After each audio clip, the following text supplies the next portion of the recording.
हृदयमये अहमृते अमृतं ब्रह्मणे चन्द्रमा मे मनः सदाः मनोहृदये हृदयमयि अहमृते अमृतं ब्रह्मणे विश्वा मे श्रोत्रे सदाः श्रोत्रं हृदये हृदयमयि अहमृते अमृतं ब्रह्मणे पृथिवे मे शरीरे सदा शरीरं हृदये हृदयमयि अहमृते अमृतं ब्रह्मणे अर्जन्या मे मूर्धसदाः मूर्धातये हृदयमयि अहमृते अमृतं ब्रह्मणे इंद्रा मे बले पर्जन्या मे मूर्धसदाः मूर्धातये हृदयमयि अहमृते अमृतं ब्रह्मणे आत्मा आत्मनसदाः आत्मा हृदये पुनर्म आत्मा पुनराजरागादो पुनः प्राण पुनरागोतमागादो ऐस्पारो रश्मिभिर्मामृधानाः अन्तस्तिष्ठः स्मृतस्य गोपाः यथार्कमङ्गानि संस्पृश्य अधैनं गन्धवत्रपुष्पाक्षतेन नृत्या आराधितो विश्वैस्त्वां शुद्धे देवाग्निः आराधयामि भृत्या त्वां मां गृहाणो हिस्परा आत्मावहमित्यावाह्या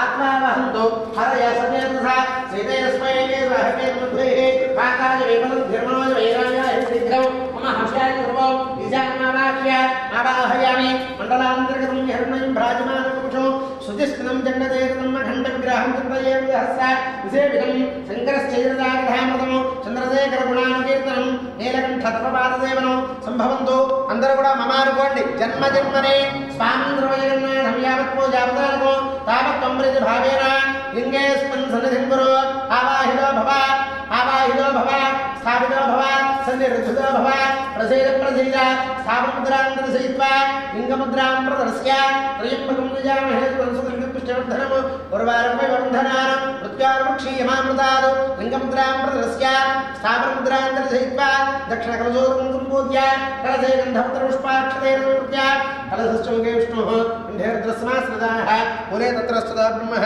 మధ్యే మాతృగణాస్పదాః ఉక్షోదసాగరాः సర్వే సప్తద్వీపాసుంధర ఋగ్వే ధోతిర్వేదస్సామవేదోచ్చర్వణः ఇంద్రియశ్చ హిరార్వేదాంసమాస్పదాః ఆకలశేషు ధావతి పవిత్రే ప్రతిష్ఠితే ఉచ్ఛేరిజ్ఞేష బుద్ధతే అపవాచంద్రం స్వాభృతాన్యవ ప్రాణావావ పశువాపసవాపం నమావో మృతమావ సంభ్రాడావో స్వరాడావశ్చందాక్షియావో జ్యోతిక్షియావో इन्द्रज्योतिष्याव सत्यवाव सर्वा देवता भवस्वरावो गंगे जयमुने देवा गोदावरी सरस्वती नर्मदे सिंधु कावेरी गिरेस्मिन् सन्निधिं कुरु कावेरी तुङ्गभद्राज कृष्णवेणी आदिपोतमे भागीरथीक्षाजा पञ्चगङ्गा प्रकीर्तनाः आयान्तो ममानुगुणाभिषेका पूजा द्रव्यान् प्रोक्ष्य अभिषेक पूजा द्रव्यान् प्रोक्ष्य देवं प्रोक्ष्य आत्मानं जलं प्रोक्ष्य सद्यो जातम् आवाहयामि सद्यो जाताय वै नमो नमः आसनं समर्पयामि भवे भवेनादि आद्यं समर्पयामि अधिभवस्पवान् अघ्यं समर्पयामि भवाद्भवाय नमः हे आसनं समर्पयामि वामदेवाय नमः इति स्नानं रुद्रस्नानं करिष्ये अस्य श्रेयर्द्रस्य वनस्तस्य सुचर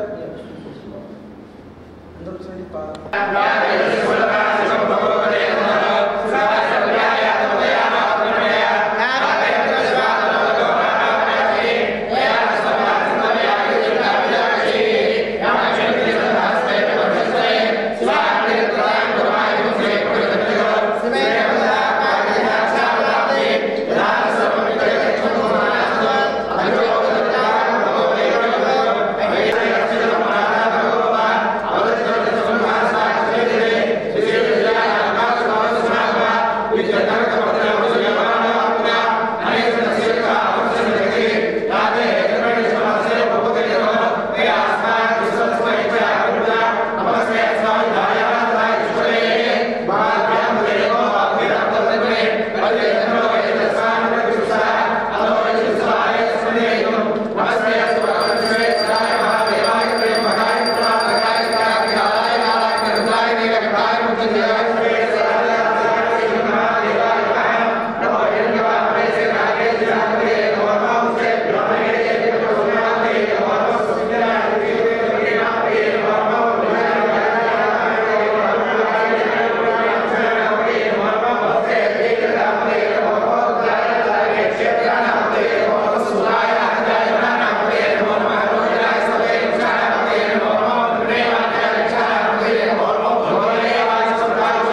एकादशा शान्तिवाराभिषेकं समर्पयामि स्नानानन्तरमाचमनं समर्पयामि ज्येष्ठाय नमः वस्त्रैकं समर्पयामि श्रेष्ठाय नमः नित्यमवेदं धारयामि रुद्राय नमः नागाभरणं समर्पयामि कालाय नमः श्रीगन्धान् धारयामि कालाय नमः श्रीगन्धान् धारयामि कलविकरणाय नमः धवलाक्षतां समर्पयामि बलविकरणाय नमः बिल्वपत्रं समर्पयामि दर्शनं बिल्ववृक्षस्य स्पर्शनं पापनाशनम् अघोरपापसंहारम् एकबिल्वं शिवार्पणं त्रिशाखैर्बिल्वपत्रैश्च अच्युतैः कोमलैः तव पूजां करिष्यामि एकबिल्वं शिवार्पणं काशीक्षेत्र निवासं च कालभैरवदर्शनं प्रयागे माधवं दृष्टुम् एकबिल्वं शिवार्पणं शिवाष्टोत्तरशतनामपूजां समर्पयामि ओं शिवाय नमः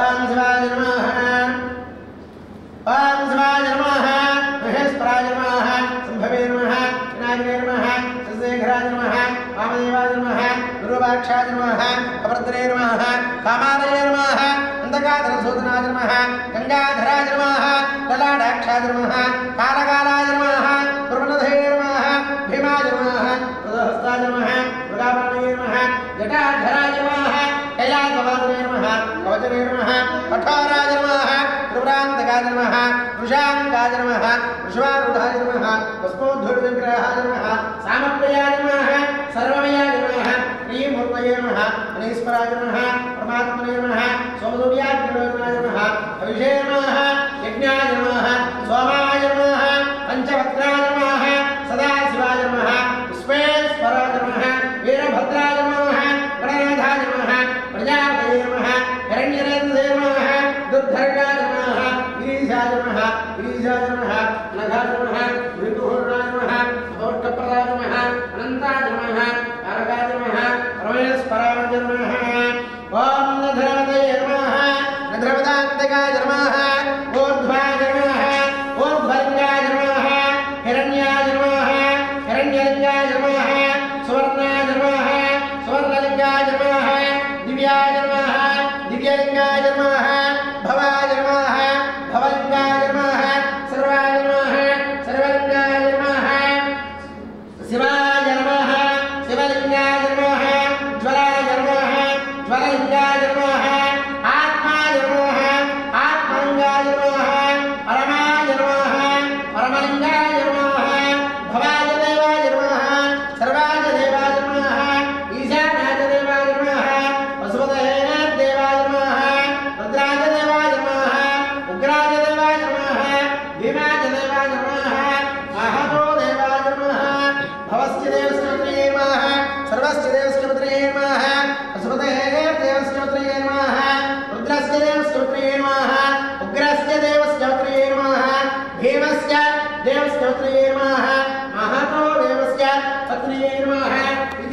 నానావిధ పరిమళ పత్రపుష్ప అక్షతాన్ సమర్పయామి పరిమళ ధూపమాఘ్రాపయామి వనస్పత్యుద్భవేతుల్యైః నానాగంధైః సుగంధాః ఆఘ్రైః సర్వదేవానాం ధూపోయం ప్రతిగృహ్యతాం మాయస్పరస్పావై నమః ధూపమాఘ్రాపయామి స్థాపిత దీపం దర్శయామి ధూపదీపానంతరం ఆచమనం సమర్పయామి సర్వభూతదమనాయ నమః నైవేద్యం దద్యాతు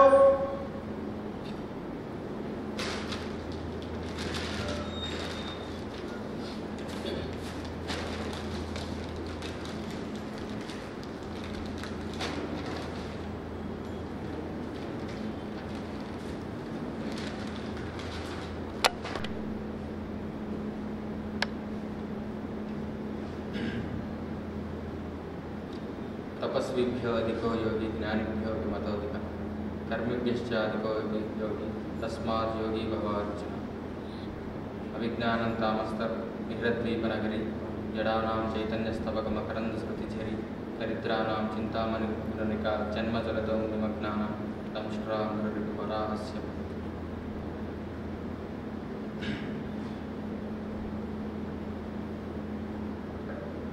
మనం ఏదైతే హిందూయిజం అని చెప్పి అనుకుంటున్నామో దాని అసలు పేరు సనాతన ధర్మం.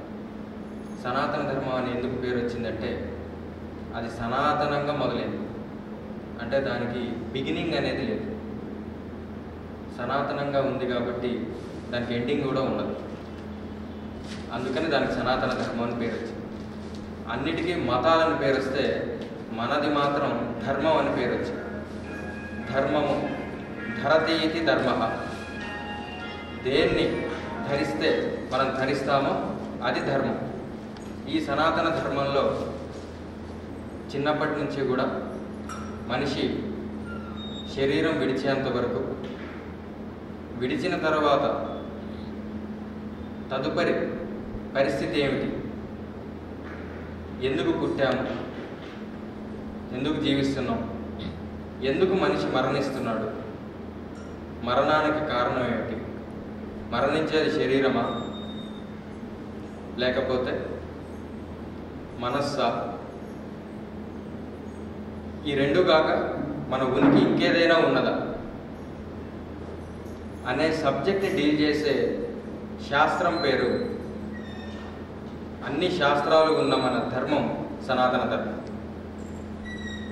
ఇందులో మనం భగవద్గీత పట్టుకున్నా, భాగవతం పట్టుకున్నా, రామాయణం పట్టుకున్నా, మహాభారతం పట్టుకున్నా, ఇతిహాసాలు కానీ పురాణాలు కానీ ప్రస్థాన త్రయాలు కానీ ఉపనిషత్తులు కానీ ఏవి పట్టుకున్నా సరే దాని యొక్క దిక్సూచి శరీరం నుంచి ఆత్మోన్ముఖం వైపు వెళ్తుంది.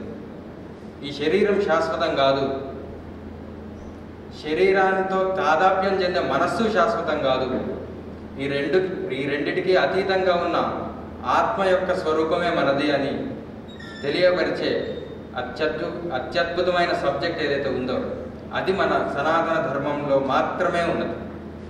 ఇందులో 33 కోట్ల దేవతలు ఉన్నారు, కానీ అందరి దేవతలకు కూడా హెడ్ ఒకటి ఉన్నాడు, ఆయనే వాడు రుద్రుడు. రుద్రుడు అనగా కేవలం శివుడని కాదు, బ్రహ్మ విష్ణు శివాత్మక రూపమైన రుద్రుడు. అలాగే విష్ణు అనగా రుద్రుడు కాదు అని కాదు, మళ్ళీ అక్కడ త్రిమూర్త్యాత్మక రూపం అని అర్థం. అలా ఏ రూపాన్ని ఆరాధించినా అది త్రిమూర్త్యాత్మక రూపం అనే మనం అనుకొని ఆరాధించాలి. ఈ ఆరాధనా పద్ధతుల్లో అనేక రకాలుగా ఉన్నాయి. ఇవాళ మనం చేసిన రుద్రాభిషేకం మాత్రమే, ఈ పద్ధతి మాత్రమే ఆథెంటిక్ అని చెప్పని ఎప్పుడు అనుకోకూడదు. ఇలాగే అనుకొని ఉండినట్లయితే భక్త కన్నప్ప తరించేవాడు కాదు. నాకు మంత్రాలు రావు కదా, మరి నేను ఎలా ఆరాధన చేసుకోవాలి, నీవంటే బ్రాహ్మణ జన్మ ఎత్తావు, నీకు ఆ ఉపాధి మంత్రానికి అధికారం వచ్చింది, నీకు ఉపనయన సంస్కారాలు ఉన్నాయి కాబట్టి నీకు మంత్రార్హత ఉన్నది, మరి నాకు తరించే మార్గం ఏమిటి అని బాధపడాల్సిన అవసరం లేదు. భక్త కన్నప్ప జీవితం తీసుకున్నా, నాయనారుల జీవితాలు తీసుకున్నా భక్తి ప్రధానమైంది కానీ ఏ విధంగా ఆరాధన పద్ధతి ప్రధానం కాలేదు. ఒక నాయనారు గురించి ఇక్కడ అందరూ పెద్దవాళ్ళే కాబట్టి చెప్తున్నాం. ఒక నాయనారు ప్రతిరోజు వేశ్య దగ్గరికి వెళ్ళేవాడు. అతను వేశ్య దగ్గరికి వెళ్తున్నా శివారాధన మాత్రం మానలేదు. పొద్దున్నే వెళ్ళగానే ఆ వేశ్యతోట పడుకుంటాడు. ఉదయం అవుతుంది, లేస్తాడు, శివలింగం లేదు. మరి ఎలా ఆరాధన చేయాలని చెప్పని అతని ప్రశ్న. అప్పుడు భగవంతుడి యొక్క అనుగ్రహం వల్ల, అతని యొక్క ఆరాధన వల్ల ఏర్పడిన పుణ్యం వల్ల అతనికి స్ఫురించిన ఆలోచన ఏమిటంటే, స్త్రీ యొక్క స్తన్యం ఏదైతే ఉందో దాన్ని లింగంగా భావించి దానికి ఆరాధన చేశాడు. అంటే భక్తి అనేది ఈ వెండి లింగానికో, లేకపోతే మరకత లింగానికో, లేకపోతే గుడిలో ప్రతిష్ఠ చేసిన లింగానికో, కనబడే లింగానికో దానికి మాత్రం పరిమితం అయ్యలేదు. యద్భావం తద్భవతి అన్నట్లుగా ఎక్కడైతే మనం భావిస్తూ ఉంటామో అక్కడ పరమేశ్వరుడు సాక్షాత్కరిస్తాడు అనే దానికి మంచి ఉదాహరణే ప్రహ్లాదోపాఖ్యానం. స్తంభం నుంచి నరసింహస్వామి వచ్చాడు అనంటే ప్రతి చోట భగవంతుడు ఉన్నాడని అక్కడ నిరూపించబడింది. అదేవిధంగా ఈ నాయనారు స్త్రీ యొక్క స్తన్యంలో, తను రాత్రి వేశ్య, పొద్దున్న ఇంకా లేవలేదు, తన స్తన్యంలో పరమేశ్వరుని దర్శించాడు. ఆ దర్శించడం, పరమేశ్వరుని ప్రతి వస్తువులో దర్శించడం అనే ఒక డిస్క్రిమినేషన్ ఫ్యాకల్టీ, వివేకం ఏదైతే ఉందో దానికి భక్తి అని పేరు. అది ఉన్నట్లయితే ఫలానా ఆరాధన పద్ధతో, ఫలానా స్తోత్రమో, ఫలానా నామమో అని తేడా లేకుండా ప్రతి ఒక్కళ్ళు తరించడానికి అవకాశం ఉంది. ఇటువంటి అనేక రకాల అవకాశాలని కల్పించిన సనాతన ధర్మానికి నమస్కరిస్తూ ఈ రుద్రాభిషేకం యొక్క మహాత్మ్యం ఇప్పుడు తెలుసుకుందాం. ఒక చెట్టుకి కొమ్మలు ఉంటాయి, ఆకులు ఉంటాయి, పండ్లు ఉంటాయి, పూలు ఉంటాయి. ఒక చెట్టులో ఉన్న కొమ్మలకు కానీ, ఆకులకు కానీ, పూలకు కానీ మనం నీళ్లు పొయ్యాలంటే కనుక మనం చేసే పని చెట్టు ఆకుల్ని తడపం, కొమ్మల్ని తడపం, పువ్వుల్ని తడపం, ఇంజెక్షన్ ఇవ్వం నీళ్ళని చెట్టుకి. చెట్టు యొక్క వేర్లని నీళ్ళతో తడుపుతాం. ఆ వేర్ల నుంచి చెట్టు యొక్క కొమ్మలకి, సంపూర్ణ వృక్షానికి, వృక్షంలో ఉన్న అన్ని భాగాలకి కూడా ఆ వేర్ల ద్వారా అన్ని భాగాలకి నీళ్ళు అనేది అందుతాయి. అలానే సృష్టిలో ఉన్న ఇందాక చెప్పుకున్నట్లుగా 33 కోట్ల దేవతలకి ఒక్కొక్కళ్ళని ఆరాధించే పద్ధతి కష్టం కాబట్టి చెట్టుకి వేర్లతో ఏ రకంగా అయితే ఆరాధన చేస్తామో ఈ రుద్రాభిషేకం వల్ల అందరి దేవతల్ని కూడా ఆరాధించి వాళ్ళని తృప్తిపరిచిన ఫలితం ఏర్పడుతుంది. ఇందాక మన పండిట్ చెప్పినట్లుగా నా రుద్రో రుద్రమర్చయేత్, రుద్రుడు కాని వాడు రుద్రుడిని ఆరాధించడానికి పనికిరాడు. అంటే ఏమిటి? రుద్రుడు అనగా ఏమిటి? రుద్రుడు అనగా మనం మాంసమయ శరీరం అయితే రుద్రుడు మంత్రమయ శరీరం అని అర్థం కాదు. రుద్రుడు శరీరానికి అతీతమైన వాడు, అందుకనే అతను భగవంతుడయ్యాడు. శరీర భ్రాంతికి అతీతమైన వాడు, అందుకని అతను భగవంతుడయ్యాడు. ఆ శరీర భ్రాంతిని వదులుకొని చేసే ప్రక్రియ ఏమిటిందో అది నా రుద్రమర్చయేత్ యొక్క లోతైన అర్థం. తరువాత ఈ రుద్రాభిషేకం వల్ల కలిగే ఫలితం ఏమిటంటే ఆత్మశుద్ధి. ఆత్మశుద్ధి అంటే మళ్ళీ అదే సనాతన ధర్మంలో ఏ సందు నుంచి, ఏ గల్లీలో నుంచి, ఏ బిల్డింగ్లో నుంచి తొంగి చూసినా, ఏ విండోలో నుంచి తొంగి చూసినా, ఏ రైలు మార్గంలో వెళ్ళినా, ఏ పుణ్యక్షేత్రానికి వెళ్ళినా, ఏ భగవంతుడిని ఆరాధించినా చివరికి తీసుకెళ్లేది శరీరం నుంచి ఆత్మోన్ముఖం వైపు. అది ఏ ఆరాధనే అంతే. భక్త కన్నప్ప అయినా, నాయనారైనా, ఇంకెవరైనా, పండితుడైనా, ఘనం చెప్పే బ్రాహ్మణుడైనా, ఎవరికైనా ధరించే మార్గం మాత్రం శరీరం నుంచి ఆత్మ వైపు వెళ్ళేది. ఇదే ఆరాధనని, ఇది మనం చేసిన స్థూల ఆరాధన. లింగం అంటే గుర్తు అని అర్థం. లీయమానం ఇదం లింగం అని చెప్పిన శాస్త్రం చెప్తుంది. ఎందులో అయితే ప్రపంచం మొత్తం లీనమైందో దానికి లింగం అని పేరు. 2010లో ప్లాంక్స్ శాటిలైట్ వాళ్ళు, జర్మనీ దేశస్థులు ప్లాంక్స్ శాటిలైట్ అని చెప్పి అంతరిక్షంలో 360 డిగ్రీల్లో ఆల్ స్కై సర్వే చేశారు. అప్పుడు వచ్చిన ఫలితం ఏమిటంటే ఈ ప్రపంచం మొత్తం కూడా, ప్రపంచము అంటే ఇప్పుడు మనకి 9 ప్లానెట్స్ ఉన్నాయి ఇంగ్లీష్ ప్రకారం. 9 ప్లానెట్స్, దానికి అవి వేటి చుట్టూ తిరుగుతున్నాయి అంటే సన్ చుట్టూ తిరుగుతున్నాయి. దీన్ని ఒక సోలార్ సిస్టమ్ అని చెప్పని అంటాం. Sun with 9 planets is called solar system. ఇటువంటి సోలార్ సిస్టమ్స్ ఒక గ్రూప్గా ఉంటాయి. గ్రూప్ ఆఫ్ సోలార్ సిస్టమ్స్ నక్షత్రాల మండలం అంటాం, కాన్స్టలేషన్. ఇటువంటి కాన్స్టలేషన్స్ కొన్ని లక్షల కోట్లు ఒకే చోట ఉంటే దాన్ని గ్యాలక్సీ అని చెప్పని అంటాం. అటువంటి గ్యాలక్సీస్ కొన్ని లక్షల కోట్లు ఒకే చోట ఉంటే దాన్ని మిల్కీ వే అని చెప్పని అంటాం. అటువంటి మిల్కీ వేలు ఒకే చోట కొన్ని లెక్క కందని కోట్లు ఉంటే దాన్ని విశ్వం అని చెప్పని అన్నారు. దాన్నే ఇంగ్లీష్లో యూనివర్స్ అని చెప్పని అన్నారు. ఈ ప్లాంక్ శాటిలైట్లో తేలింది ఏమిటంటే ఇటువంటి యూనివర్సులు లెక్క కందని కోట్లు ఉన్నాయని చెప్పని తేల్చి దాన్ని యూనివర్స్ అనకూడదు, మల్టీవర్స్ అని చెప్పని అనాలని చెప్పని అన్నారు. అంటే ఉదాహరణకి మనం ఉన్న భూమి, దీని పైన ఉన్న లోకాలు, దీని కింద ఉన్న లోకాలు, దీనికి అటుపక్క ఇటుపక్క ఉన్న లోకాలు, వీటి చుట్టూ ఒక సర్కంఫరెన్స్ కనుక, చుట్టుకొలత లైన్ కనుక గీసినట్లయితే కనుక అది ఒక లింగం ఆకారంలో వస్తుంది అని చెప్పని 2010 ప్లాంక్ శాటిలైట్ వాళ్ళు చేసిన ఆల్ స్కై సర్వే అనేది తేల్చింది. మీరు గూగుల్లో కొట్టిన పిక్చర్ వస్తుంది. సో ఇప్పుడు ఆపాతాల నభస్థలాంక భువన బ్రహ్మాండ మావిస్పర జ్యోతిస్పాటికలింగం పూర్ణ మాతామృతై అని చెప్పని ఏ రకంగా అయితే ఈ రుద్రాభిషేకంలో ధ్యాన శ్లోకం ఏం చెప్తుంది అంటే, ఈ కనిపించే చిన్న లింగాన్ని, అంగుష్ట ప్రమాణ లింగాన్ని కాదు నువ్వు అభిషేకం చేసేది, ఈ విశ్వం అంతా ఇప్పుడు చెప్పుకున్న ప్లాంక్ శాటిలైట్ ద్వారా మనం తెలుసుకున్న ఏ మల్టీవర్స్ అయితే ఉందో, ఎన్ని లోకాలు అయితే ఉన్నాయో వాటి చుట్టూ ఒక చుట్టుకొలత గీసి దాన్ని లింగంగా నువ్వు భావించి ఆ లింగానికి నువ్వు ఆరాధన చేయలేవు కాబట్టి ఆ లింగంలో ఉన్న శక్తిని మంత్రం ద్వారా, వేదంలో ఇచ్చిన మంత్రం ద్వారా ఈ కనిపించే చిన్న లింగంలో ఆ మంత్రశక్తిని నింపి ఆ లింగానికి నువ్వు ఈ భావనతో ఈ లింగంలో భావించి చేస్తున్నావు అని చెప్పని అంత అర్థం ఉంది. సరే, అర్థం కానంత అర్థం లేవు, అర్థం కానంత అర్థం ఉన్న అర్థం లేదని మాత్రం అనుకోకుండా అర్థం కావాల్సింది చాలా ఉందని అనుకుంటూ ఎవరికి వీలైనంత ఆరాధన వాళ్ళు చేసుకోవచ్చు. అయితే అలా భావన చేస్తూ ఆ లింగానికి అభిషేకం చేస్తున్నామని భావన చేస్తూ అప్పుడు ఈ లింగానికి చేసినట్లయితే అప్పుడు మన కోరికలు తీరుతాయి. అదే అక్కడ అంశం. ఇంకా లింగం అంటే మనకి దేవతలు ఎంతోమంది ఉన్నారు. భోగ దేవతలు, ఫ్యామిలీ ఫోటో, శివుడు ఫ్యామిలీ ఫోటో, రాముడు ఫ్యామిలీ ఫోటో, సుఖ సంతోషాలను ఇచ్చేవాళ్ళు భోగ దేవతలు, కృష్ణుడు ఫ్యామిలీ ఫోటో ఇత్యాదు. అలాగే దేవతల్లో యోగ దేవతలు ఉన్నారు. విష్ణువులో హయగ్రీవ రూపము, దత్తాత్రేయ రూపము, శివుల్లో దక్షిణామూర్తి రూపము, అలాగే దేవి రూపాల్లో సరస్వతి రూపము, శారదా రూపము, రెండో ఒకటే. అలాగే వీళ్ళు జ్ఞానం ఇస్తారు.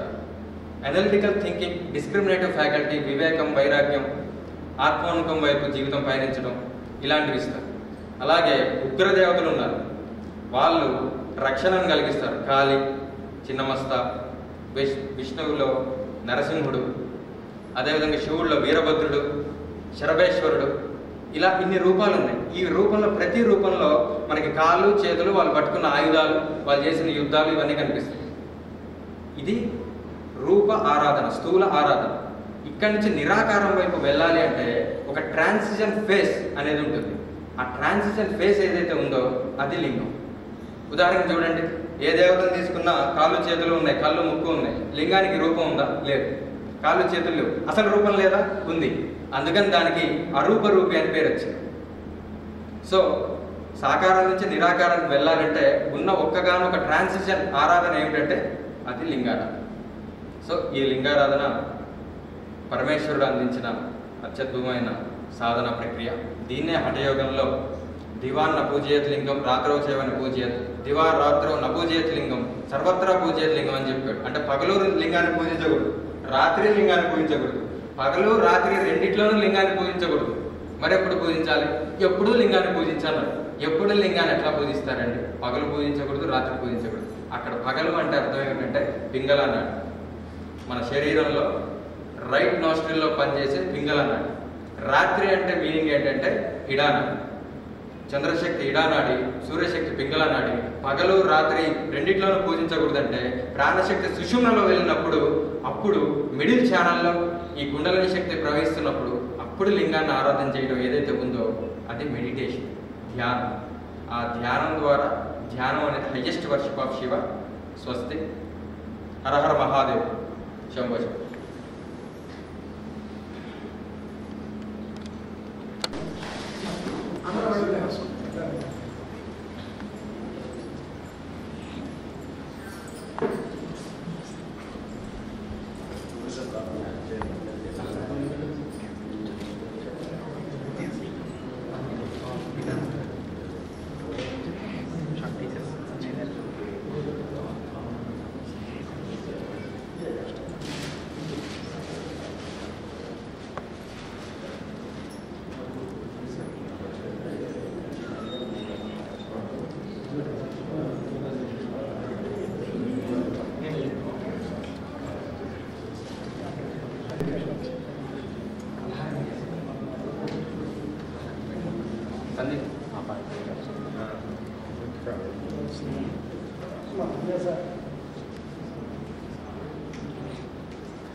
ఎంతోమంది జీవితాలను ఉద్యోగాలు వచ్చే విధంగా స్ట్రెస్ స్కిల్ డెవలప్మెంట్ చాలా శివన్ చేసేవాడు శివుడు. వీడియోపై అయితే తెలుస్తుంది షూటింగ్ కాదు కాబట్టి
Let's go.